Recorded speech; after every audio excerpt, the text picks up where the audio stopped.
here at the Farmer to Farmer live stream.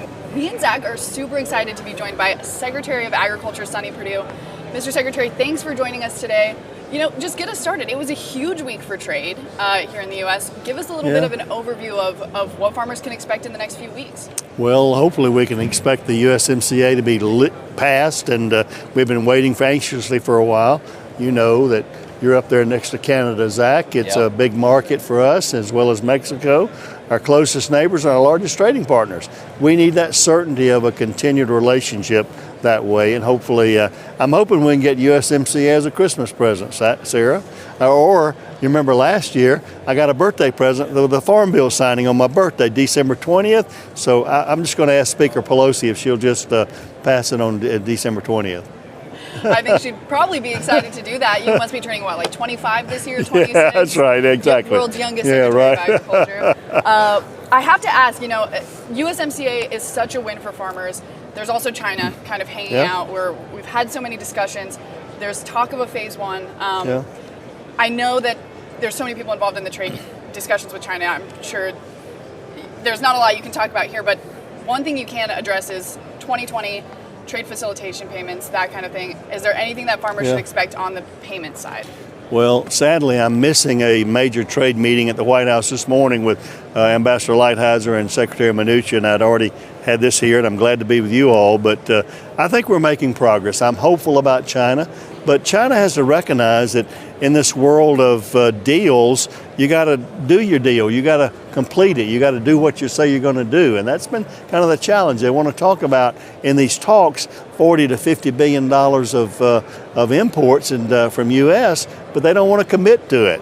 There's so much contingencies. That's been part of the challenge before. So hopefully we can get there. I don't think the president wants to resolve this, but China's got to reform the way they do things. With all their state-owned enterprises, Zach, they can manipulate the market and make market distortions from a political perspective, not from a commercial perspective. We're used here doing business with people where the best prices and the best value, and that's not necessarily true there. So hopefully we can see that. We've had other good news. I think the relaxation on soy and pork tariffs has been helpful.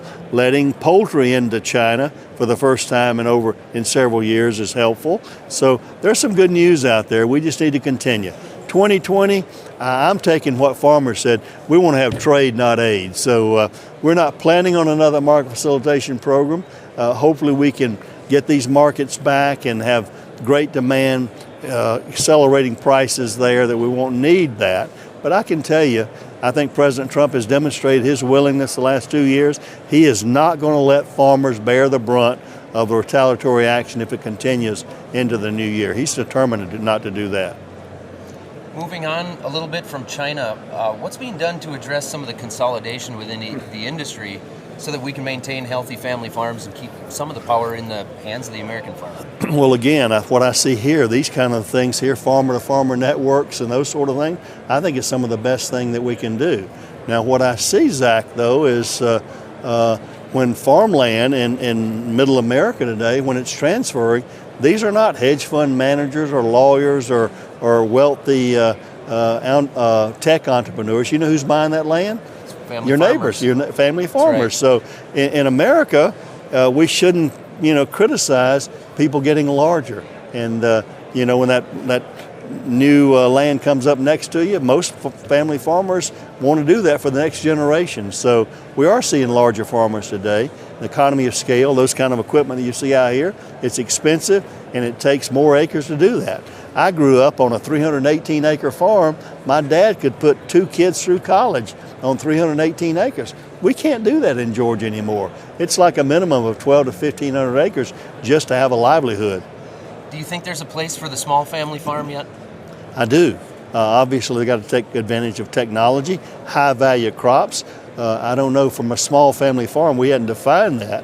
But again, there are a lot of innovative things out here from high-value crops and doing things differently. You probably can't put a kids through college on 160 acres of corn and beans these days that way because of the margins and the challenges. But I think when you look at higher value crops, hemp may be one. A lot of excitement about hemp. Yeah. I don't know, but that could be one. But we're always looking for something that will help us to be more productive on smaller acres in a more sustainable way. I think you're right. There's a lot of opportunities for small family farms to take advantage of right now. So I would agree with you on that. But we have to do things differently, certainly. As I said, it's probably not going to be the way it's always been done.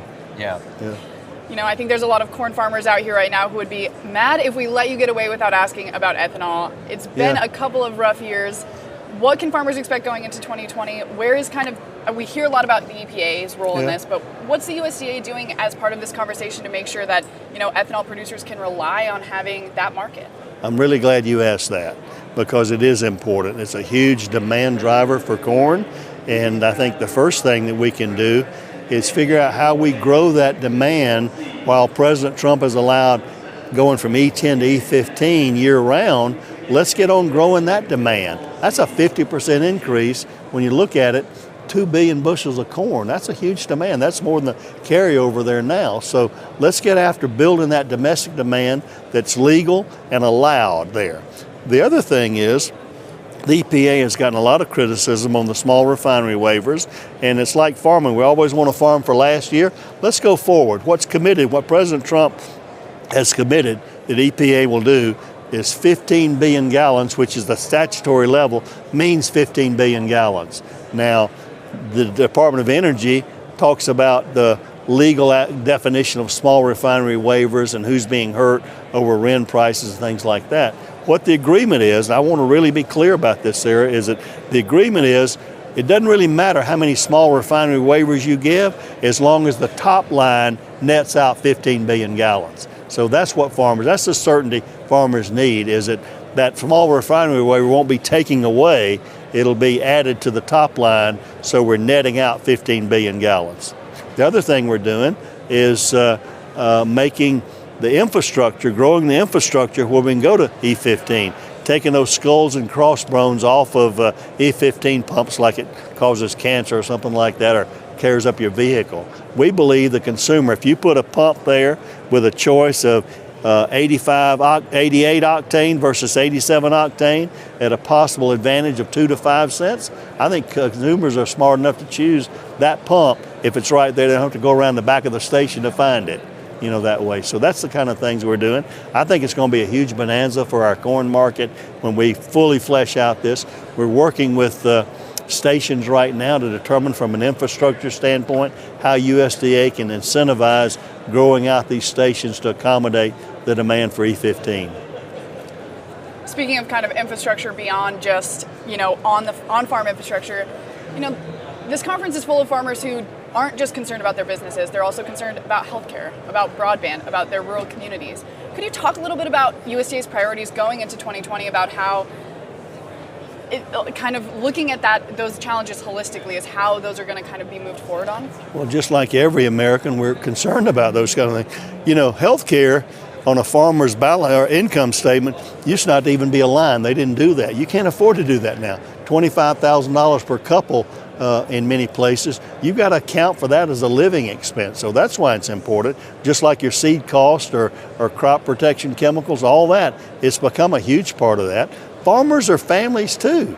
They're not just this mythical little thing here. They've got to live and they got to provide for their family. That's why broadband is so important. We've got precision agricultural things on the shelf out there now, Zach, that you could utilize if you had good connectivity. We have to be able to take advantage of it like any other industry. That's right. Yeah. And what it relies on is a partnership. One of the things we're doing with USDA, Congress gave us $600 million. We're going to be in Stanton, Iowa today on this Reconnect, which is fiber to the home. That'll get you all that data and the connectivity for precision agriculture, that you can produce more bushels per acre with less inputs over placement that way. When it comes to dairy farming, I know at least in my area, dairy farming is a big topic right now, and I think that's everywhere. What's being done to address dairy farming, and not just the consolidation within the industry, but to make sure that we can maintain a healthy dairy industry in the country? Well, one of the things is USMCA helps to get into the Canadian market. We'd been shut out of that. In fact, Canada had used a very distorted type of provision to allow their producers in a guaranteed price to overproduce and dump milk solids on the world market, which depressed our guys that way. So there again, that's a real challenge from labor and the seasonality of labor, as well as the economy of scale. Dairy's getting more expensive per unit on everything else. We see robotics coming in, but that takes capital to invest in that. So people just have to look at their own situation. Just what this conference is focused on is profit per acre, profit per cow, rather than production. Farmers have always been so focused on production and bushels per acre. We've got to really focus on, I think this group does a great job at profitability, because I talk a lot, we hear a lot about sustainability these days. You can't have sustainability without profitability. That's right. And that's what it takes. Yeah, they have to work together, because no matter how you look at it, there has to be profitability, or there won't be a farm. And that's the focus. That's what I think, the sharing among people here, the openness. We've always been kind of closed, secretive, private as farmers. Now we've got to realize we've got to all share it with best techniques together and communicate those. That's why I like what you're doing here, Zach, in telling the story of the American farm and the farmer. We've allowed the narrative to be hijacked by others that want to disparage American farmers rather than celebrate what they've done. Yeah, a rising tide raises all ships. We've got to use the power of networking with each other like every other industry does, and work together to make sure that we have a healthy agriculture industry. And one of the things we're doing along those lines, we've got our Economic Research Service researching exactly what the benefit that the productivity of the American farmer have meant to the American consumer. We know that our consumers spend less of their annual disposable income on food than any other developed country. And we need to tell that story. The back of the envelope numbers right now look like it may approach $1 trillion, and the people don't know that. We just hear fat, dumb, and happy with food security. We got more choices when we go to the grocery store than we could ever think about. Most people in the world don't live that way. That's right. Even in developed countries. We need to be telling that story. People talk about farm subsidies.